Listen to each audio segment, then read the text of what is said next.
Allez, aujourd'hui, dans notre rubrique technique, nous allons explorer les profondeurs de l'océan avec notre ami Eric le Magnifique. Bonjour Eric. Bonjour GG, bonjour tout le monde. Oui, on parlait de profondeur de l'océan. Exactement. Et on va se diriger dans le 7e continent, enfin si je puis dire 7. Enfin bref, on va se diriger dans un continent qui est très peu exploré, l'Antarctique. Alors déjà, c'est marrant, est-ce que vous aviez remarqué qu'en fait, l'Antarctique, le nom n'a pas été choisi au hasard. C'est Antarctique, c'est opposé à l'Arctique. Ouais. D'où le préfixe ant. Pour contre, enfin, ou à l'opposé. Ouais. Antarctique. Il y a l'Arctique et l'Antarctique, à l'autre opposé, au pôle sud. Et on va aller là-bas car des phoques ont révélé un gigantesque canyon sous-marin jamais cartographié jusqu'ici. Alors c'est connu, les océans, en fait on connaît beaucoup plus de choses, les scientifiques savent beaucoup plus de choses sur notre galaxie, sur l'espace, que sur la profondeur de nos océans. Ouais, on sait beaucoup plus de choses de ce qui se passe dans la galaxie que ce qui se passe sous nos océans. Et bien que la technologie océanique ait fait des progrès, seulement 23% des fonds marins sont vraiment bien connus à l'échelle mondiale. Les cartes sous-marines actuelles ne sont souvent que des approximations négligeant parfois des caractéristiques entières comme des montagnes ou encore des canyons.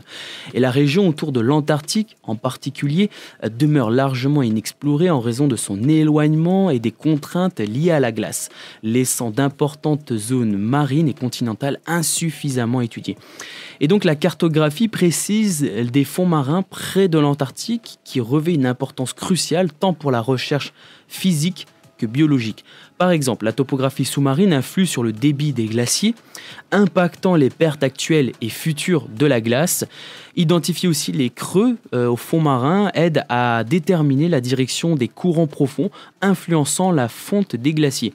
Et ces données amélioreraient non seulement la mesure climatique liée aux courants océaniques, mais également notre compréhension de leur impact sur la vie marine. Et des découvertes récentes ont révélé que d'importantes parties de la calotte glaciaire de l'Est de l'Antarctique se trouvent sous le niveau de la mer, augmentant leur vulnérabilité aux courants chauds. Et cette cartographie plus précise aiderait à modéliser plus efficacement les échanges d'eau sous la glace. Cependant, accéder à ces zones difficiles, la cartographie représente un défi. Pour surmonter cet obstacle, des océanographes de l'université de Tasmanie ont fait appel à une équipe inhabituelle de cartographes sous-marins, les éléphants de mer. Et ces mammifères marins capables de plonger profondément et de rester longtemps sous l'eau ont été équipés de traceurs GPS pour suivre leurs déplacements. Les résultats de cette étude ont été publiés dans la revue Communications, Health and Environment. Et des recherches antérieures ont montré que les phoques peuvent collecter des données précieuses en plongeant et en enregistrant des paramètres tels que la salinité, la température. Ils peuvent couvrir des zones marines étendues et plonger dans des endroits inaccessibles aux plongeurs humains, comme sous la banquise, en incorporant ces données avec des traceurs GPS. Et les chercheurs ont amélioré la cartographie des fonds marins de 22 à 60% dans certaines zones. Bon, alors bien que la méthode présente quelques limites, notamment liées aux estimations de la localisation de ces éléphants de mer, la comparaison avec les données existantes a permis de fournir des informations robustes.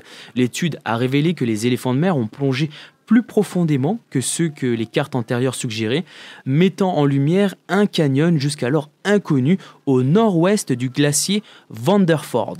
Et mesurant jusqu'à 2200 mètres de profondeur, ce nouveau canyon, baptisé Mirunga Niuna, en l'honneur des éléphants de mer et du navire de recherche utilisé, pourrait donc jouer un rôle crucial dans la fonte du glacier antarctique.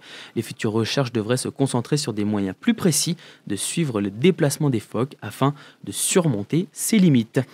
Voilà, ce sera tout pour votre chronique technique et n'oubliez pas que la science n'est pas une vérité absolue et les scientifiques ne sont pas des génies innés. La science, c'est simplement l'exploration de l'inconnu pour comprendre le monde et le rendre meilleur. Je vous remercie. Les éléphants de mer sont plus performants que nos machines. Ouais. Tu te rends compte? Et ce n'est pas que. Et ils peuvent descendre à des profondeurs sans subir la pression de l'océan. Ils y sont adaptés. Ouais. Ils y sont adaptés, c'est des bons plongeurs. Donc ils se sont dit, les scientifiques, plutôt que d'envoyer des humains dans une eau glaciale ou dans des machines soumises à des fortes pressions et des faibles températures, utilisons les animaux. Ouais. Aidons-nous de la nature. Ouais. Et tu vois, je vais te raconter une autre anecdote. Là, ça tombe bien parce que là, on parle d'éléphants de mer, on parle de l'aide des animaux, l'aide de la nature. Eh bien, tu sais quoi? J'ai appris qu'il y avait des petits oiseaux, les griffauves. Voilà, vous pourrez regarder ce que sont les griffauves sur Internet pour voir des images. Les griffauves, ce sont de tout petits oiseaux et ils font une migration tous les ans. Tous les ans, ils vont dans le Delaware, aux États-Unis, pour se reproduire. Et ensuite, avant la saison des cyclones, ils partent se réfugier en Amérique du Sud. Donc, ils font une migration, ils parcourent 3000 km, je crois. Enfin, non, peut-être un peu moins. Ils parcourent une grande distance. Ouais, ils font une grande migration jusqu'en Amérique du Sud pour se réfugier de la saison cyclonique. Et, petite anecdote, en 2018, il y avait des météorologues qui disaient « Bon, il n'y aura pas de cyclone. Cette année, il n'y aura pas de cyclone, tout se passera bien, ça sera calme. » Et il y avait un scientifique, donc un ornithologue, qui lui, justement, étudiait les griffauves.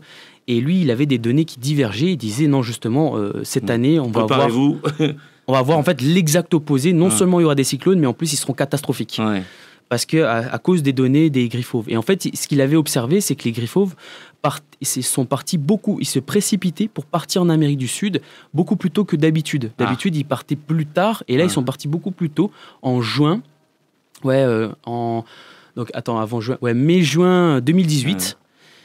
Et il ne comprenait pas pourquoi. Et donc, il s'est dit, il va y avoir sûrement... parce qu'en fait, c'était corrélé, le départ des griffauves était corrélé avec la saison cyclonique. L'arrivée des cyclones. Voilà. Et donc, il y avait une bagarre entre les météorologues d'un côté, les météorologues qui disposent d'une armée de machines et d'ordinateurs pour justement prévoir la météo. Et d'un autre côté, l'ornithologue avec ses oiseaux qui avait dit l'exact opposé, non, il y aura une catastrophe. Et qui a eu raison? Eh bien, juin, ça passe, pas de cyclone. Juillet, ça passe, pas de cyclone. Août, ça passe, pas de cyclone. Du coup, pour l'instant, c'était les météorologues qui étaient confiants. Ouais. Et arrive septembre, et là, c'est la catastrophe. 6 cyclones sur les États-Unis se déferlèrent, dont deux méga cyclones, quoi. Dont 2 gros cyclones, 2 ouragans. Donc, il y avait Florence, catégorie 4, et Michael, catégorie 5.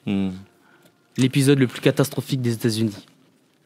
Impressionnant. Et du coup, depuis... Et donc, en fait, ce que je veux vous dire... Il a obtenu une reconnaissance quand même de la part des météorologues. Eh bien, alors peut-être, mais ce qui est surtout impressionnant, et c'est là la puissance de la nature, et pour montrer à quel point l'humain est à des années-lumière encore d'apprentissage, c'est que tu vois, un tout petit oiseau, il est capable de prédire des mois à l'avance qu'il va y avoir une catastrophe. Un tout petit oiseau. Alors que nous, avec notre réseau d'ordinateurs, on n'est pas foutu de prédire la météo sur une semaine. Ouais, c'est clair. De manière précise. Ouais. Exact. Juste surtout. Voilà. Maintenant, vous savez. Aidez-vous de la nature. Analysez la nature. Observez. Merci, Eric. Merci, Gégé.